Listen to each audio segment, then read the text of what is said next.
Wednesday, October 3. This is the news on PBCJ. I am Simone Absalom. The House of Representatives has approved a 3-month extension of the newly instituted state of public emergency in Kingston and St. Andrew. The SOE was instituted on Sunday, September 23, but the extension has become necessary as it was proclaimed by the Governor General for a 14-day period and now requires approval by Parliament for an extension beyond that time.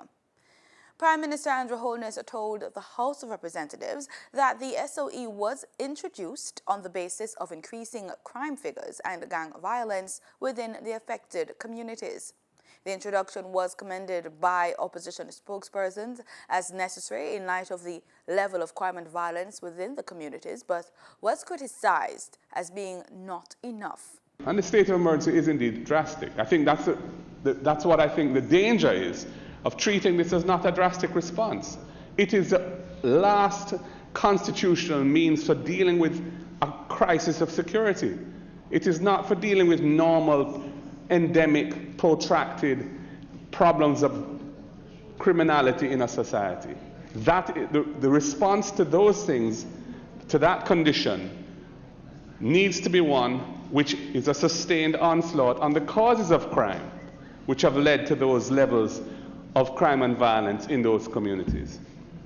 And that is one of the reasons why I have grave concerns about this. First of all, I entertain in my own mind considerable doubt as to whether the constitutional conditions to justify the calling of a state of emergency in my constituency exist, but the Governor General has declared them to be such, and I'm not suggesting that that can be challenged.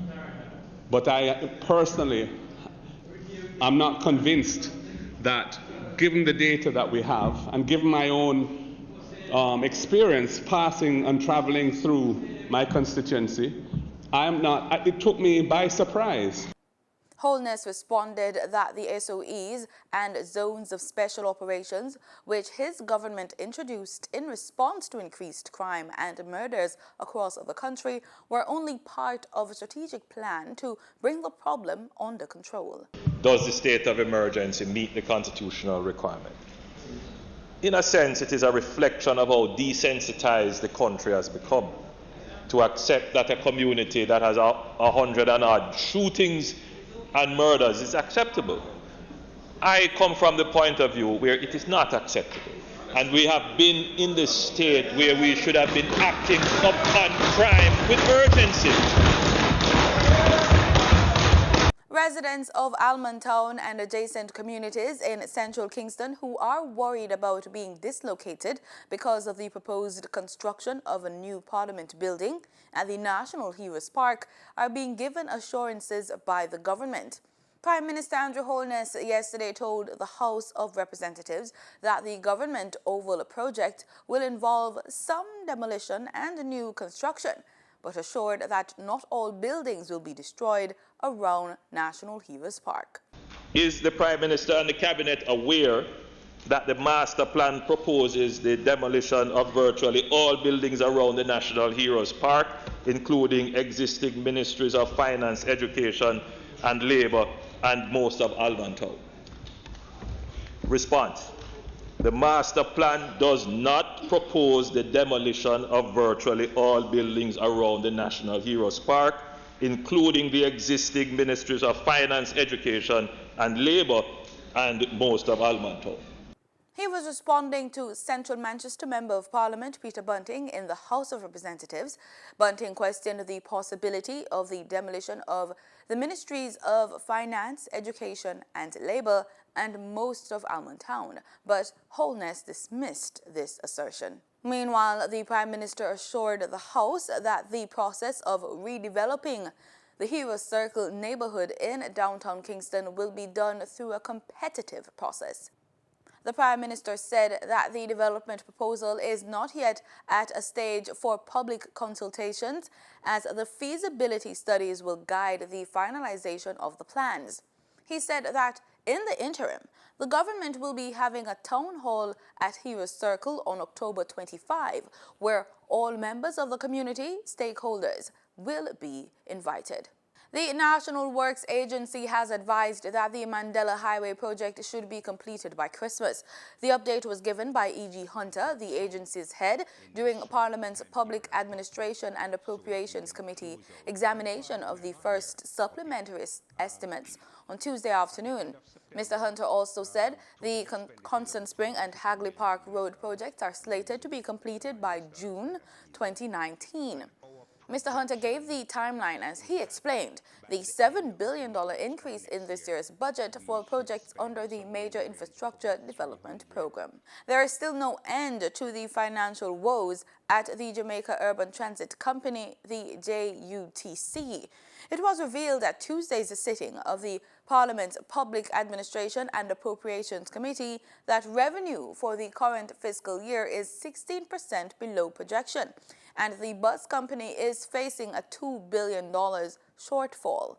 It is to receive an additional $2.5 billion in the recently tabled supplementary estimates of expenditure. 400 million of that 2.5 is to support the phased implementation of new technological initiatives which will aid in improving efficiency. Such as? All right, well, all right, we'll come back to that. Yeah, because didn't we just go through some ticketless things and, but anyway, all right. Right, and 2.1 is basically for a shortfall that they are seeing in the regular operations. Tropical storm Leslie has been upgraded to a hurricane. At 4 a.m., the center of Hurricane Leslie was located near latitude 29.6 north, longitude 56.9 west, or 810 kilometers off Bermuda. Leslie is nearly stationary and a little motion is expected today. A northward motion is forecast to begin tonight, and this motion should continue through Friday night. Maximum sustained winds have increased to near 120 kilometers per hour with higher gusts. Some additional strengthening is forecast during the next day or so. Hurricane Leslie is not a threat to Jamaica. The Meteorological Service will continue to monitor this system.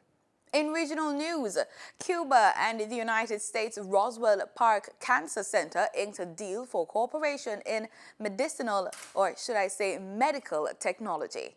The first biotechnology joint venture concerning Cuba and the USA was created just a few days ago between the commercial subsidiaries of two renowned research centers, Cuba's Molecular Immunology Center and the Roswell Park Comprehensive Cancer Center of the United States.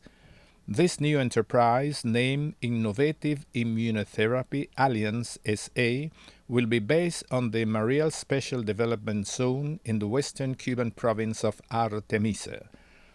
The joint venture between these renowned research centers is a milestone in scientific collaboration between the two countries.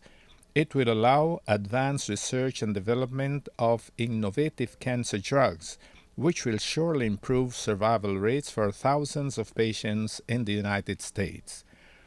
BioCuba Pharma announced that the new biotechnology company will include among its products the drug Simavax EGF, a renowned Cuban lung cancer therapy, and also 3 additional immunotherapy treatments for different tumors, all developed in Cuba and already in use in the island.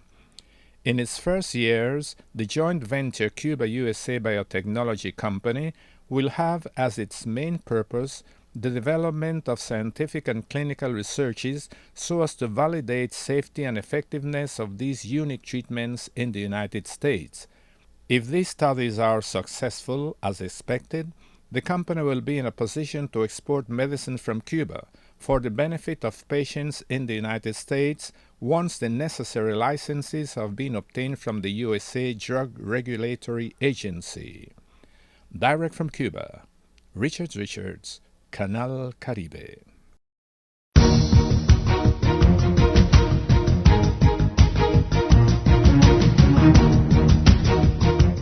In sports, Jamaica's reggae girls are getting ready to show their stuff. They have been loosening their legs and fine-tuning some technical areas in southern Texas for the Women's CONCACAF Championships, which serves as a qualifier for the 2019 FIFA Women's World Cup to be staged in France. The Reggae Girls team is getting into high gear ahead of Friday's opener against the number 2 ranked Canada. Defending champions United States, Mexico, Panama, and Trinidad and Tobago will contest Group A in Cary, North Carolina starting Thursday.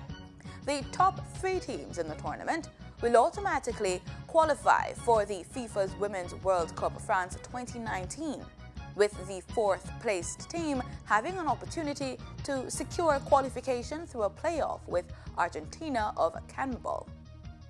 And that's the news. Thanks so much for making it PBCJ. Remember, we are the People's Station.